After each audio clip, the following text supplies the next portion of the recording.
क्या एक बार मेरे साथ खड़े होंगे? आमेन। क्या एक बार तैयार हैं यीशु जिंदा है बोलने के लिए? कितने लोग तैयार हैं? एक साथ बोलेंगे, यीशु जिंदा है, जिंदा है, यीशु राजा है। आमेन। परमेश्वर का धन्यवाद हो। कृपया करके बैठ जाएंगे। जैसे कि कुछ लोगों ने जेल सेवकाई की गवाही को बता दिया, लेकिन एक चीज मैं बताना चाहूंगा कि सच में ये वाला जो जेल सेवकाई था, ये बहुत ज्यादा संघर्ष से भरा हुआ था, है ना। हर जेल ही संघर्ष से भरा हुआ रहता है, लेकिन जो लास्ट जेल था ये बहुत सारे संघर्षों से भरा हुआ था। सबसे पहला संघर्ष ये था कि अभी किसी कारणवश हमारे जो रेगुलर भाई लोग जाते हैं वो लोग किसी कारणवश व्यस्त हो जाने के कारण नहीं जा पाए, ठीक है। दूसरा, हम लोगों ने जब 3 घंटा, हम लोग जाने से पहले 3 घंटा प्रार्थना करते हैं, और प्रार्थना हम लोगों ने जिस जेल के लिए किया, अब जिस दिन हमको निकलना है उस दिन अधीक्षक जी का हमारे पास फोन आता है और कहते हैं कि आप इस प्रोग्राम को एक दिन बाद कर लीजिए, मतलब संडे को, आज के दिन कर लीजिए। हमने साफ मना कर दिया कि नहीं, हम नहीं कर सकते, हमारा ऑलरेडी टिकट है, एक और रुकावट। फिर उस दिन शाम को हमको पता चलता है, जिस दिन हमको निकलना है उस दिन शाम को हमको पता चलता है कि आपका प्रोग्राम उस जेल में नहीं है, किसी और जेल में। वो उन्हीं अधीक्षक ने फिर किसी और जेल में सेट किया उस प्रोग्राम को। अब हमारे सामने सुना होता है कि हमने वहाँ उस जगह, वहाँ से लगभग 80 किलोमीटर दूर था, जहाँ जा रहे थे वहाँ से 80 किलोमीटर दूर था। अब वहाँ पर हम लोग ने ना उस विषय के लिए प्रार्थना किया, बस जब से पता चला अन्य भाषा में प्रार्थना करते जा रहे थे, एक और रुकावट, ठीक है कि नहीं। अब जब जैसे ही वहां पर पहुंचे तो वहां पर ना बजाने वाले ना ठीक से, ना आराधना करने वाले ठीक से, कोई भी ठीक से नहीं था। लेकिन वहां पर भी चमत्कार, एक और चमत्कार। जब जैसे ही हम लोग जहां पर हम लोग रुके थे वहां से हम लोग जब बाय कार जब जा रहे थे, तो वहां पर जब हम लोगों ने फाइल खोल करके देखा, तो उसमें सिर्फ फोटो हैं और कुछ प्रमाण पत्र हैं और डॉक्यूमेंट्स जो हम लोग को भेजने रहते हैं, देने रहते हैं, हैंड टू हैंड देने रहते हैं, उसमें से कोई भी डॉक्यूमेंट्स नहीं था। और पहली बार मैंने भैया को फ़ोन लगा करके शिकायत किया कि मैंने कहा भैया देखो मैं परेशान हो गया इस चीज़ों से, ठीक है कि नहीं। तो वहाँ पर भी चमत्कार। अब हम किसी एक नई जेल में जा रहे हैं, एक नए नाम को, जैसा कि अभी बताया गया कि इंडियन जेल मिनिस्ट्री के नाम से जो हम लोग जा रहे हैं, हमारे पास पुराने कोई पेपर नहीं, पुराने पेपर ही नहीं उनको देने के लिए, हैंड टू हैंड उनको जो कॉपी बनवाने के लिए कुछ नहीं था, ठीक है।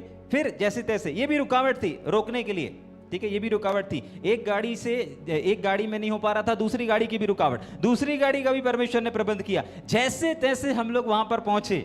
जब हाईवे पर पहुंचे, जिस गाड़ी पर हम लोग थे उस गाड़ी को 80 से, स्कॉर्पियो थी, स्कॉर्पियो मैंने ले लिया, मैंने कहा छोटी तुम लोग चलाओ। तो जब मैं स्कॉर्पियो लिया तो स्कॉर्पियो जैसे ही 80 के पार जा रहे हैं तो वो ऐसे ऐसे ऐसे झूला झूल रही, 80 के ऊपर नहीं जाने दे रहे। सब लोग डर रहे कि क्या हो रहा है।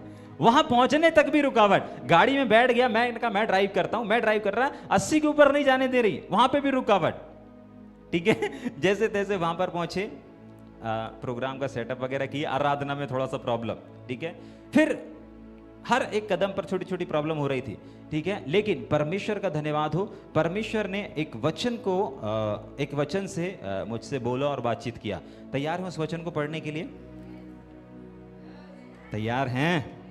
जाग रहे हैं? ठीक। उसके बाद मैं एक छोटी सी गवाही बता करके खत्म करूंगा। मैं क्या बता रहा था कि बहुत सारी रुकावटें क्या हो रही थी, आ रही थी। और मैं भी सोच रहा था, जैसे सौती ने बताया कि अब ये काम कौन करेगा, अब फाइल का काम कौन करेगा, लेटर देने का काम कौन करेगा, लिखने का काम कौन करेगा, टाइपिंग कराने का काम कौन करेगा, बजाने का काम कौन करेगा। हमारे अजय भाई खंजरी बजाते हैं, कौन खंजरी बजाएगा, कौन क्या करेगा, ठीक है कि नहीं। तो ऐसे बहुत सारी चीजें थी और कैसे होगा, बस इस चीज को देख रहे थे, सोच रहे थे। लेकिन एक वचन परमेश्वर ने मेरे सामने लेकर के आया और उससे मुझसे बातचीत किया, और उस वचन को मैं 2-3 मिनट शेयर करके फिर मैं बंद करूंगा। तैयार हैं? पीछे वाले ठीक। पढ़ेंगे उत्पत्ति की किताब, उसका 42 अध्याय, पहला और दूसरा वचन।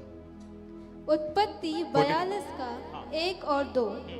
जब याकूब ने सुना कि मिस्र में अन्न है, तब उसने अपने पुत्रों से कहा, तुम एक दूसरे का मुंह क्यों देख रहे हो? देखिए यहाँ पर प्रभु के लोग हैं और इनके शहर में, इनके जहां पर ये लोग रहते हैं, निवास स्थान में क्या हो गया है, अन्न की कमी हो गई है, जो उनके जीवन को बढ़ाने के लिए क्या होता है, बहुत पावरफुल है। एक व्यक्ति को जीने के लिए अन्न की आवश्यकता पड़ती है ना, इनके शहर में अन्न खत्म हो गया है। अब ये लोग कर क्या रहे हैं, हाँ जल्दी से। जब याकूब ने सुना हाँ। कि मिस्र में अन्न है। कहां पर अन्न है, मिस्र में। मिस्र में अन्न है, ठीक, क्या हुआ, तब उसने अपने पुत्रों से कहा, उसने अपने पुत्रों से कहा, तुम एक दूसरे का मुंह क्यों एक दूसरे का मुंह क्यों देख रहे हो। समस्या है, परेशानी है, रुकावट है, खाने को नहीं है, चाहे शारीरिक चाहे आत्मिक। एक दूसरे का मुंह मत देखो, एक दूसरे को मत तकते रहो, ठीक है, क्या करो। फिर उसने कहा, हाँ, मैंने सुना है कि मिस्र में अन्न है, मिस्र में अन्न है, ठीक, इसलिए तुम लोग वहां जाकर के हमारे लिए अन्न हाँ जल्दी क्या करके ले आओ, मोल ले आओ, हाँ, जिससे हम ना मरें और वरन जीवित रहें। वरन क्या रहें, जीवित रहें। बस ये सारी स्टोरी आपको मालूम है।